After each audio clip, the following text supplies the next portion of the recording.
In the early morning of August 7, 1974, while New York City still slept, an idea that seemed impossible was about to become reality. Between the twin towers of the World Trade Center, two skyscrapers standing over 400 meters tall, a man prepared to do what no one had ever done before. He would walk on a thin steel cable stretched between them, without permission, without safety nets, and without fear. Philippe Petit was born in 1949 in Nemours, France. From a young age, he showed a fascination with magic, illusion, and movement. His first passion was juggling, but at the age of 16, during a street performance in Paris, he saw a tightrope walker for the first time and was completely enchanted by the grace and balance of the act. That night, he decided he wanted to learn. He bought basic materials and set up a rope between two trees in his backyard. He started training alone, falling many times but always getting back up. In a short time, he was walking on cables in public squares, fairs, and local festivals. Petit studied traditional circus masters but also drew inspiration from modern artists, poets, and philosophers.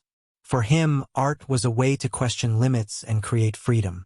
At 17, he left home to live as a street artist, traveling across Europe with just a backpack and a violin in his pocket, playing music and performing in exchange for food and shelter. By the time he was 22, he had already performed other daring acts. One of them was walking between the towers of Notre Dame Cathedral in Paris.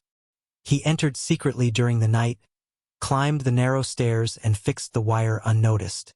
He walked for hours under the surprised eyes of city residents. He dreamed big.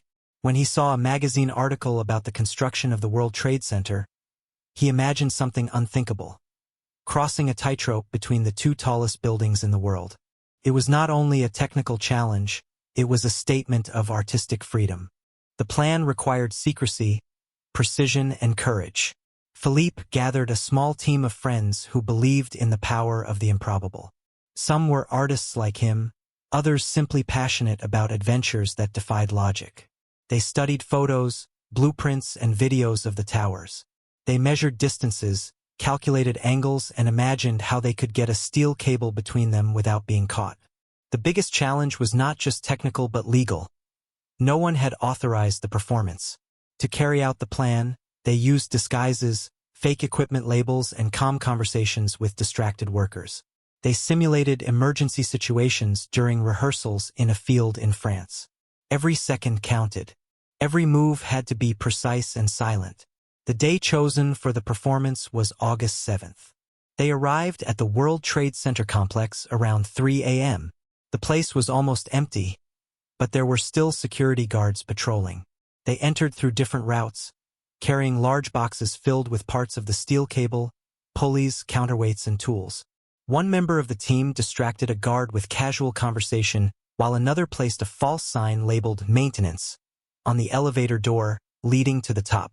The first to go up were two trusted assistants who began preparing the fixing system for the main cable. After nearly 2 hours of tension, the signal was given.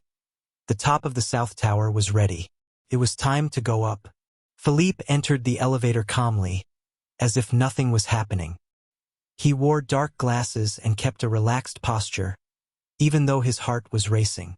When he reached the top, he found his companions already working on the initial wire between the two towers. The wind was cold and the view breathtaking. With the lights off and speaking in low voices, the team started pulling the main cable, reinforcing it with extra ropes to ensure its stability. Everything seemed under control until someone noticed a light on in the North Tower. Someone had woken up.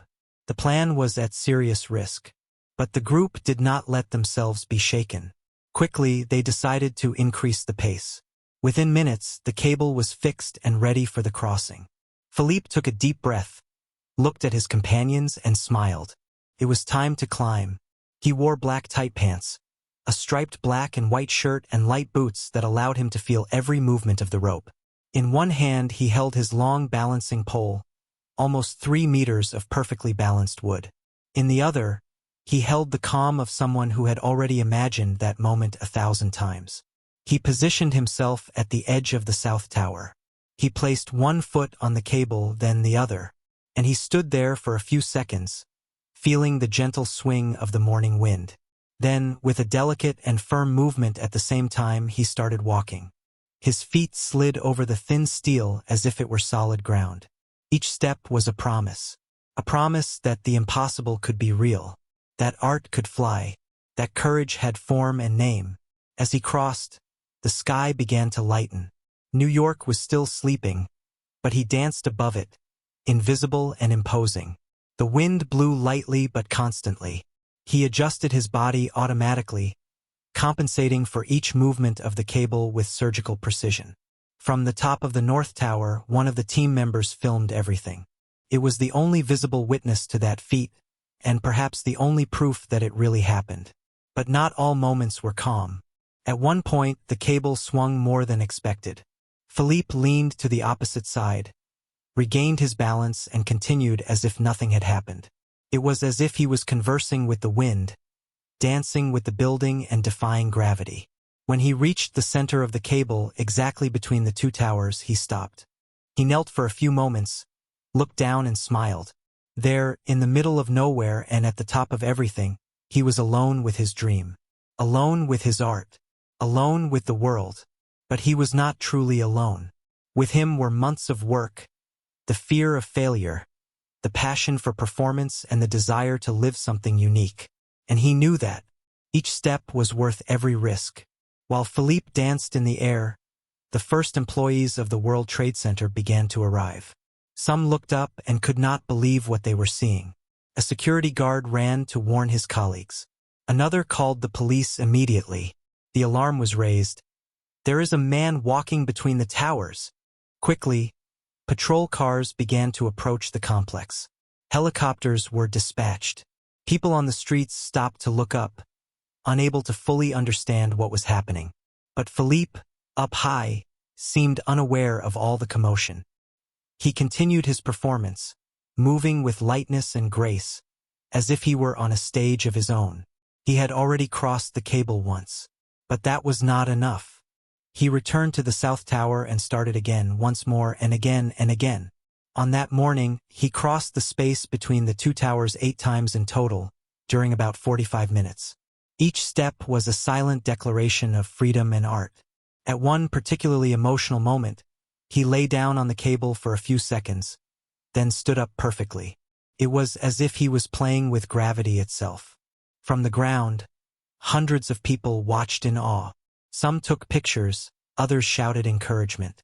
Many cried with emotion at the beauty and courage of that act. The police finally managed to reach the top of the North Tower. When they arrived, they saw Philippe calmly packing his equipment. He knew his time there was ending. The officers gave orders for him to come down immediately. But Philippe, always graceful, replied calmly, "Wait just another minute. I'm almost done." Finally, he descended via the emergency staircase, accompanied by the agents.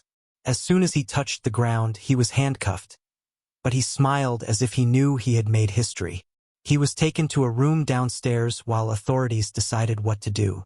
To everyone's surprise, he was not arrested or criminally charged. Instead, he was sentenced to give a free performance for children in Central Park as a form of reparation. A punishment worthy of an artist. His feat entered the record books and became an instant legend. Newspapers around the world published photos and stories about the madman who walked between the Twin Towers. And so ended Philippe Petit's most famous performance.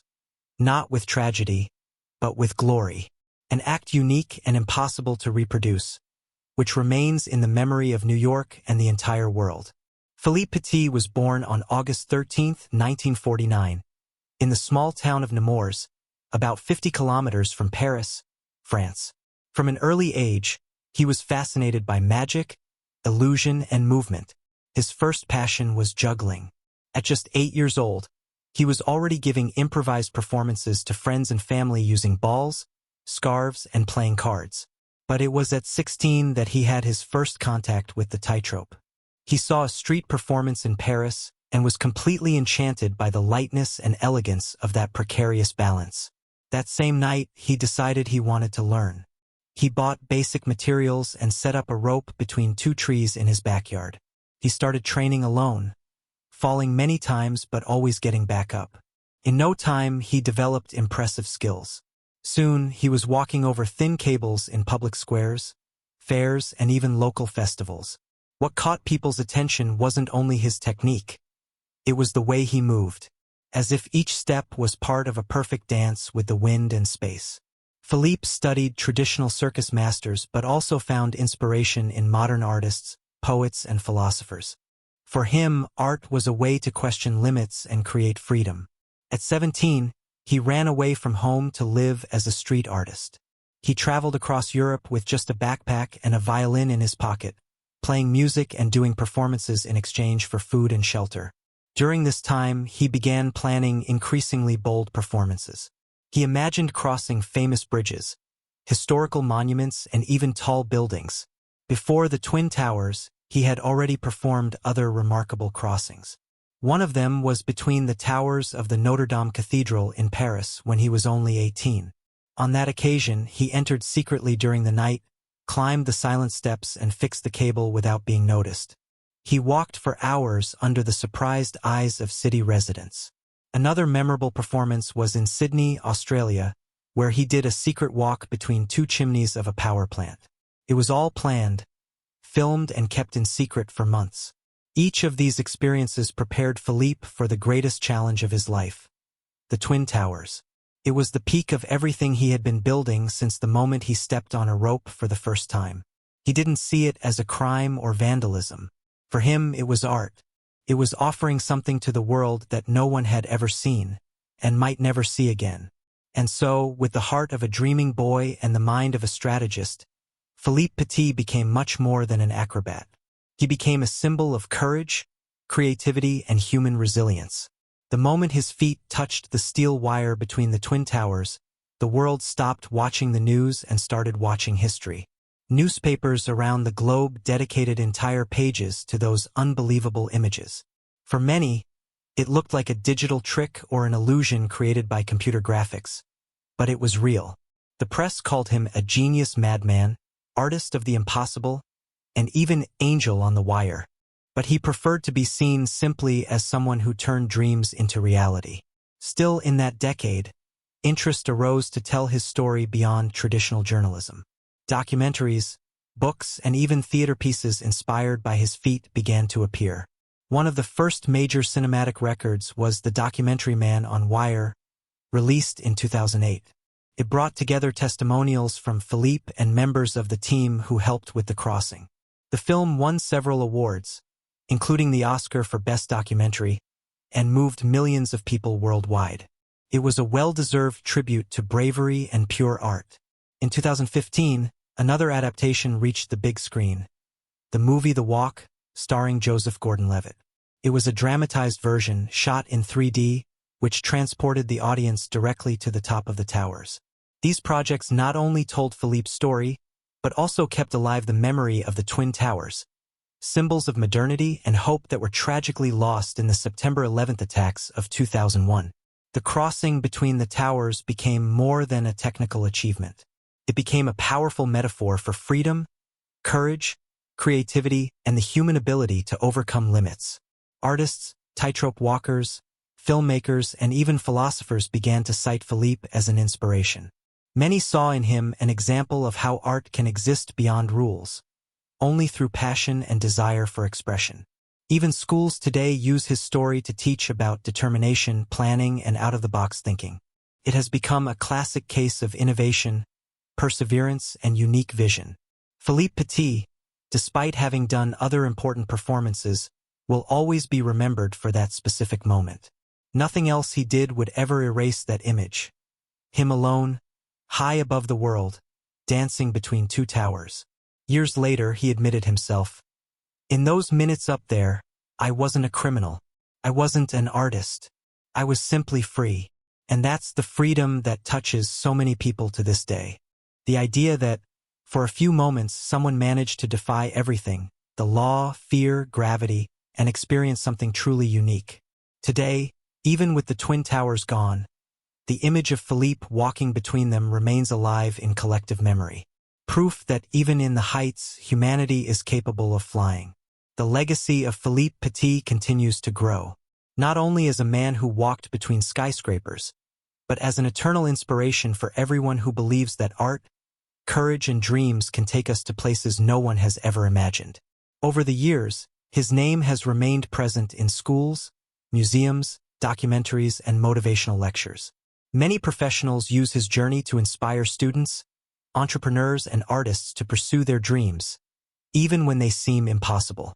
At prestigious universities such as Harvard and Stanford, his story is studied in psychology, leadership, and innovation courses. And for good reason. His plan required team management skills, problem-solving, and strategic thinking. Many specialists in human development highlight the importance of the state of flow that Philippe achieved during the performance, that moment in which everything seems perfect and every action flows naturally.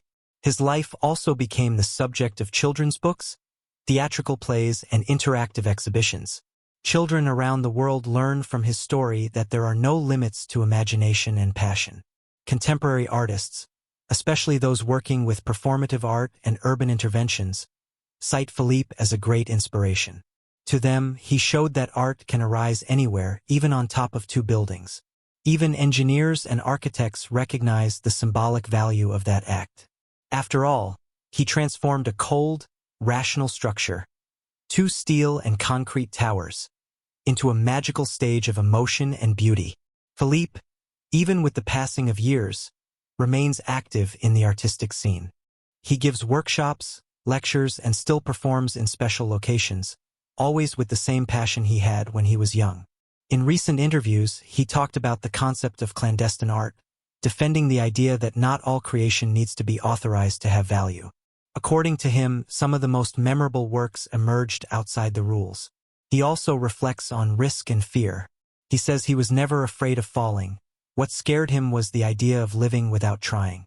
For him, the biggest danger is to leave dreams locked away out of fear of failure. His philosophy is simple yet profound. Live intensely. Do something worth remembering. It doesn't matter how big the risk is, as long as your heart is in it. Now in his 70s, Philippe lives in the United States, where he maintains a house near Woodstock, New York. There, he trains, writes, and shares his worldview with anyone who wants to learn. Even without the Twin Towers, he says they remain alive in his memory. And as long as someone tells the story, those minutes between the towers will never be forgotten.